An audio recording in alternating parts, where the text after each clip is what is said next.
Bagaimana dengan sebuah falsafah kepemimpinan? Kalau politisi itu hanya berpikir di masanya menjabat, tapi kalau seorang pemimpin dia akan mempunyai visi sampai masa yang akan datang, dan itulah yang sebenarnya sedang dipraktekkan oleh seorang Presiden Jokowi. Ya sekarang lihat saja apakah kita punya basis argumen yang kuat untuk melakukan apa yang Rosi katakan sebagai sesuatu yang panjang dan masa depan itu. Tadi kita udah bicara soal anggaran, kita bicara tentang apalagi argumentasi ekonomi yang lebih sederhana lagi misalnya adalah nanti kalau ibu kota dibangun itu pondasinya ngambil dari mana? Batunya diambil dari mana? Ada sebuah studi geologi yang mengatakan bahwa di lokasi IKN itu nggak ada karena dia bukan pegunungan. Jadi mesti diambil dari mana? Diambil dari Sulawesi. Kerusakan lingkungannya, bayangkan apa yang terjadi ketika ada Jadi ketika bicara soal justru ini adalah contoh kasus untuk mencintai lingkungan, mengantisipasi perubahan lingkungan. Dalam prakteknya dia akan merusak lingkungan. Oke, Bu Misbahun. Yang dibangun oleh Pak Jokowi itu adalah sebuah legacy. Tadi Mas Arief berpikir dalam perspektifnya Mas Arief. Seorang Jokowi tidak bisa dipaksa berpikir seperti Mas Arief berpikir. Karena dia berpikir dengan cara yang berbeda. Bagaimana misalnya dengan kritik-kritik yang sangat tajam itu dia tetap pada pendiriannya. Bahwa contoh infrastruktur yang banyak dikritik oleh orang. Kereta cepat dan sebagainya. Ada kelemahan dalam pelaksanaan yang kita perbaiki. Misalnya kereta cepat. Oke, dijawab saja apa yang menjadi concern publik. Pesannya adalah semua mengundang kontroversi dan membuka ruang perdebatan yang sangat luar biasa. Bahkan di ruangan ini, di media sosial, di ruang manapun ada perdebatan besar itu.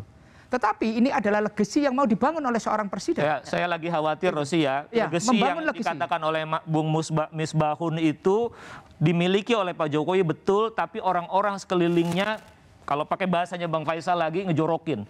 Jadi sesungguhnya ini justru menjerumuskan? Saya kira kalau kita ngobrol dari hati ke hati, saya ngobrol dengan banyak sekali orang di dalam pemerintahan, saya kira juga Bung Misbahun dan Bung Wandi juga kalau kita ngobrol di luar pasti punya pandangan yang berbeda, itu akan sangat kritis. Gitu. Apa-apa yang saya katakan tadi, Bang Faisal katakan tadi juga tidak datang dari langit. Jadi sebuah nilai sebuah visi yang mulia, sebuah rencana yang mulia. Saya mau kasih contoh, Rosi. Di koran Tempo beberapa hari lalu wartawan Tempo mewawancarai ke Menteri Bappenas tentang IKN dan disampaikanlah satu data oleh wartawan Tempo bahwa di tanah IKN itu banyak sekali konsesi tambang yang dimiliki oleh pengusaha-pengusaha. Itu disampaikan lalu Menteri Bappenas mengatakan saya nggak tahu ini.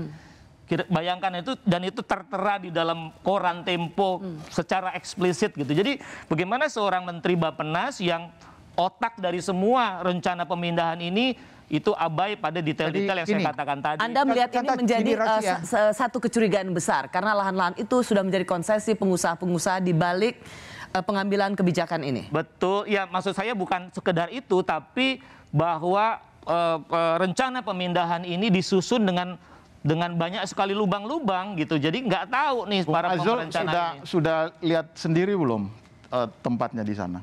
Saya udah lihat ke sana, Mas. Saya sudah 3 kali di sana. Saya nggak tahu yang disebut lubang tambang itu ada. Bukan lubang yang saya maksud. Yang saya maksud adalah begini, karena ada dalam kawasan inti pusat pemerintahannya itu ada sekitar 7.000 hektar. Total 256.000 hektar.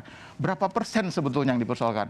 Dalam pembangunan infrastruktur dimanapun selalu ada persoalan-persoalan itu. Tetapi kita juga punya pengalaman dalam menyelesaikan berbagai persoalan-persoalan itu.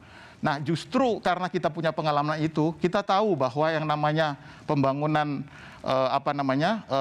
tol Jawa misalnya itu kan terwujud di periode pertama. Bahwa kalaupun ada lahan-lahan yang bersifat misalnya lubang-lubang tambang batu bara, Anda mengatakan bahwa itu terlalu kecil untuk dianalogikan dengan luasnya lahan untuk menjadi ibu kota negara. Gini, ada kawasan inti, ada kawasan pengembangan yang berikutnya.